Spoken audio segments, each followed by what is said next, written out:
Buya Hamka pernah menyampaikan di dalam bukunya Kesepaduan Iman dan Amal Soleh bahwa pertanda kosongnya jiwa serta binasanya hancurnya hati yaitu ketika seorang muslim sekedar mengaku beriman tapi dia enggan dan lalai mengerjakan amal soleh secara berkelanjutan.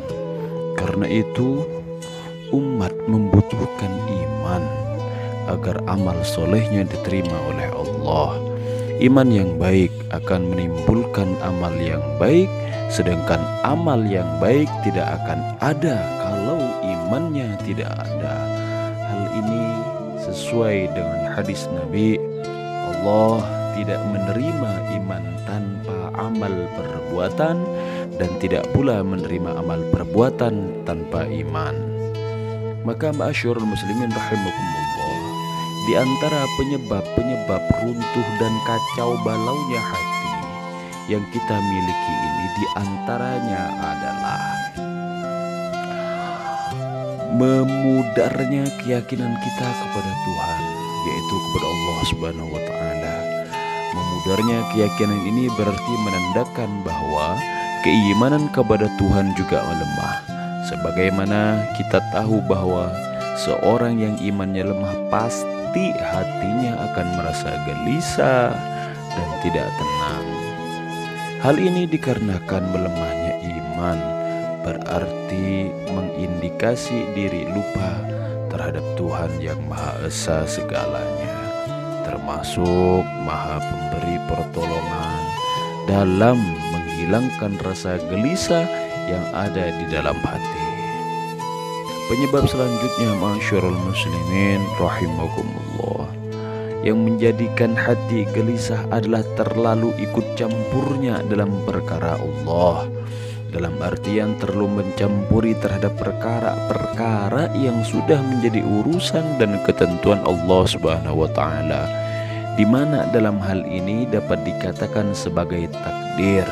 Sebagaimana kita udah tahu bahwa takdir memang menjadi daerah kekuasaan Allah Subhanahu wa taala yang tidak harusnya dicampuri oleh makhluknya. Apalagi kepada tiga takdir mutlak yang sudah ditetapkan sejak manusia dilahirkan atau sejak manusia diciptakan di zaman azali, yaitu rezeki, jodoh, dan kematian. Jadi apabila kita terlalu mencampuri urusan-urusan tersebut, justru akan menyebabkan hati menjadi gelisah, karena pikiran dan logika kita tidak akan mampu menjangkaunya. Sedemikian sehingga yang bisa dilakukan oleh kita sebagai makhluknya hanyalah terus berusaha dan berdoa. Penyebab yang lain diantaranya adalah kurangnya kesabaran ketika menjalani ujian dari Allah. Sebagaimana telah kita ketahui sebagai manusia yang beragama bahwa hidup ini pasti akan menemui berbagai macam ujian. Oleh karena itu, apabila ujian tersebut datang, maka kita harus mampu bersabar dalam menghadapi dan menjalani.